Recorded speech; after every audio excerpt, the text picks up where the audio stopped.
you met Dr. Stephen Greer. Yeah. All right, it looks like Dr. Stephen Greer may have been right all along, at least about one thing in particular, and that is knowing whistleblower Jake Barber, who came out in a Newsnation special, right? Because initially they released just this 1 hour piece, but then they released a full 3 hour interview with Jake Barber. And in that 1 hour piece, there's no mention of Dr. Greer, but in this 3 hour interview, Jake Barber goes into detail about how he knows Dr. Greer, how he met him, how he started working with him, and honestly gives him, as the kids say, some props. And yeah, I've made several videos of Dr. Greer talking about Jake Barber and insinuating Jake Barber, but no one kind of believed him, right? Well, it turns out he was right about that. Now, I'm not saying the claims are right or valid or truthful, but Dr. Greer was not lying when he said that he knew Jake Barber and had known him for a minute. All right, so I got two clips for you. I'm going to play one clip of Dr. Greer talking about Jake Barber before this interview came out, right? And then the actual clip of Jake Barber in the interview talking about Dr. Greer. Let's get to it. Here's Dr. Greer. Welcome to episode 2 of the Dr. Stephen Greer podcast. My name is Michael Mazzola. I'm a filmmaker who has collaborated many times with Dr. Greer, and I'll be asking a few questions. Dr. Greer, why don't we kick off with the big news that is breaking right now? Sure, and thanks, Michael. I've spoken for some time about a group of people who have worked at black sites out west in sensitive operations, where I have visited those sites. The leader of that team has come forward. He had a little cameo on Newsnation yesterday. That would be Wednesday, that was talking about his involvement with the crash retrieval operations and what have you. There will be more that will be coming out Saturday on that same show with Ross. So tell me about the moment when you realized that you were involved in a retrieval of non-human technology, alien tech. So it became very clear the first time our communication process and procedure was modified. And then just visually looking at the object on the ground, you could tell that it was extraordinary and anomalous. It was not human. What people need to understand is that this has evolved a lot in the last 2 months. As of this past summer, that individual, Jake Barber, and his team, as well as people from other sites who are working with him, we're going to just collect a lot of the evidence of the crashes, the bodies, the retrievals, the man-made craft, hand them over, and we'd put it out publicly. Then they decided to do it through some government process with an office called DOPSR, which clears things that are going to be written and released at the Pentagon, DOPSR. You can look it up. Another one of those alphabet soup acronyms in the government, which are endless. But those are the ones who review something you're going to print or release that's of a top secret nature. And then also they decided to unmask themselves. I've talked about this in the last month or two, that this was a very big development, a very good development, that instead of it being an anonymous drop of information and intelligence and images without provenance, because this happens all the time in my situation. Someone who wants to remain anonymous, they give me information, but I can't point to where it came from.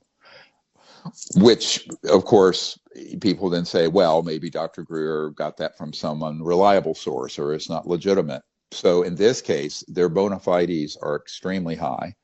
They're going to be established in terms of their long-term involvement with these operations, decades. And the other part of it that's very exciting is that because they're naming themselves, they're adding the credibility of having been there and are currently boots on the ground at these facilities, right? It's not like they were there in the 60s or 80s or something. These are current operations.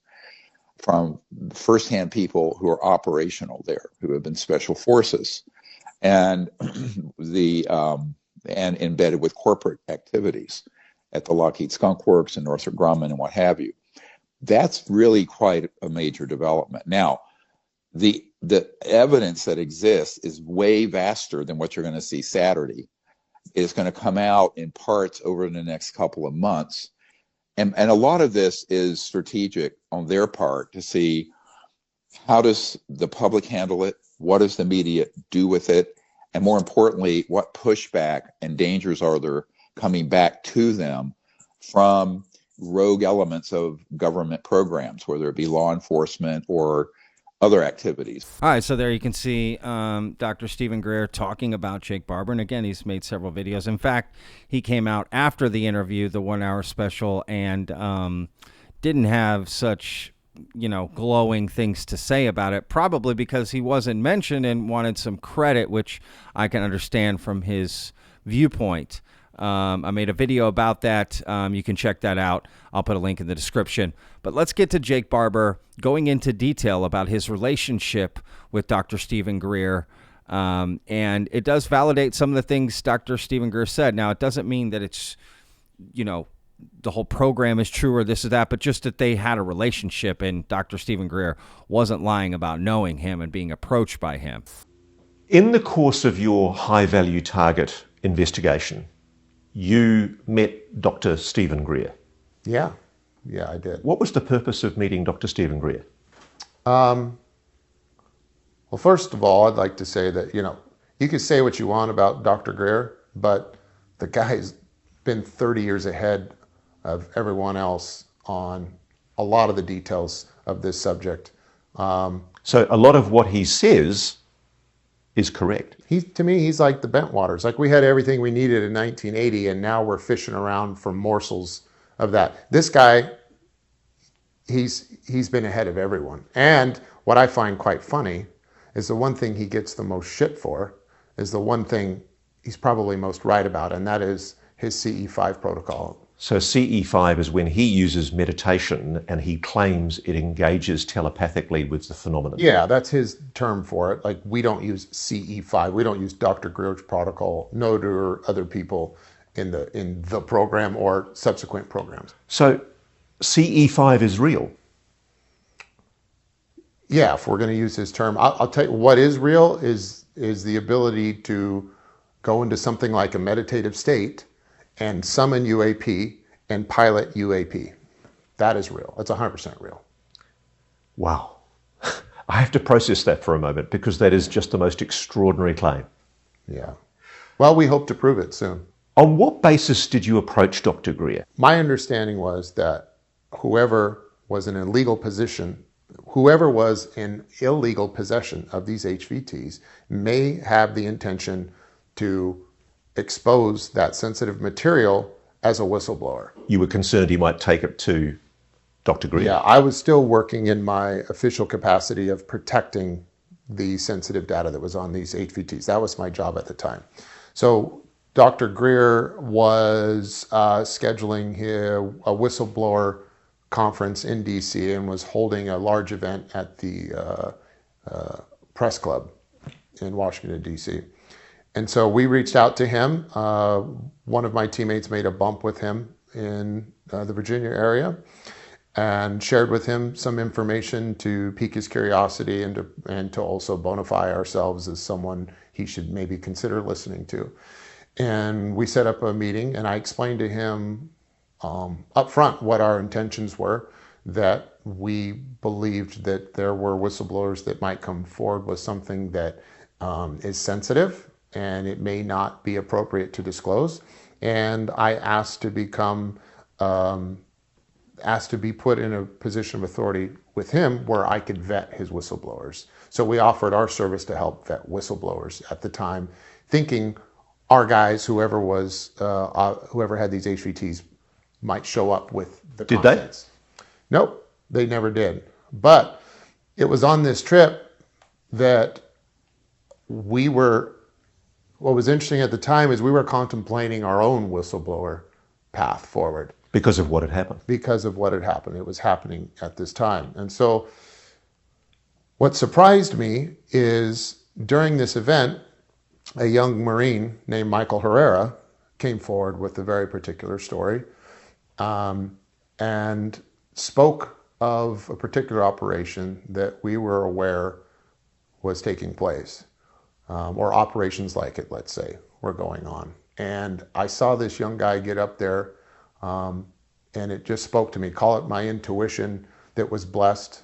I was blessed with that night. I made contact with non-human intelligence for the first time, but my intuition was on high alert that night. And when he spoke, I knew what he was saying was true, and no one else was believing him. And he was wrong about a few key things that he was speculating on. And so I made the decision after he spoke to go to Dr. Greer and ask to speak with him privately. All right, again, so it's important to give credit where credit is due, right? Dr. Greer was right about knowing Jake Barber and having a relationship with him. But again, to just nail home this point, it doesn't mean that the programs and psionics and everything is true or valid. But it does mean that Dr. Greer wasn't lying when he said he knew Jake Barber and that he was going to be coming out and all of that. That was true, right? And so it kind of makes me think, well, some of the other stuff that Dr. Greer said, that more people are going to be coming out, more information is going to be coming out very soon, within weeks, months, is probably true as well. Now, what impact it will have will be something different, right? That's what we don't know. That's always too hard to judge. But all right, going to be paying attention to what Dr. Greer says, especially about Jake Barber and his team. It is interesting that Jake didn't go with Dr. Stephen Greer to release his information. He could have easily done a piece just like he did on Newsnation with Dr. Greer. I mean, Dr. Greer is very well known in the community and could have easily gotten eyeballs on his story. Without a doubt. So I don't know. Just curious why something happened there that he changed, right? So I don't know. But look, Jake did have nice things to say about Dr. Greer in that piece. And just from an integrity standpoint, I would say that was a fair thing that Jake said. And I could totally see why Dr. Greer was a little disappointed in the original 1 hour piece because Dr. Greer isn't mentioned at all. But in this piece, he is. Right. And that is brought up. So I can totally understand Dr. Greer's viewpoint. And, Jake had spoken up about him and given him, again, like the kids say, his props, right, for contributing to the UFO community for as long as he has. Because, look, to be fair, there are a few documentaries that Dr. Stephen Greer has released that I've enjoyed, a lot, to be honest with you. Very entertaining and fun. And, he held that Disclosure Project press event back in, I think, 2001. So he has contributed a lot and began this conversation a long time ago.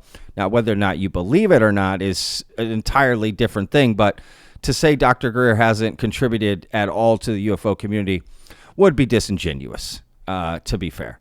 Right. So we'll see where this story goes, y'all. They're claiming, disclosure is coming. So I'll keep an open mind and see what happens, right? Let me know what you think in the comments. We'll see you on the next video. Remember, every day's a gift, y'all. Peace. I live inside my own world of make-believe. Kids screaming in the cradles, profanities. I see the world through ice covered in ink and bleach. Cross out the ones who heard my cries and watched me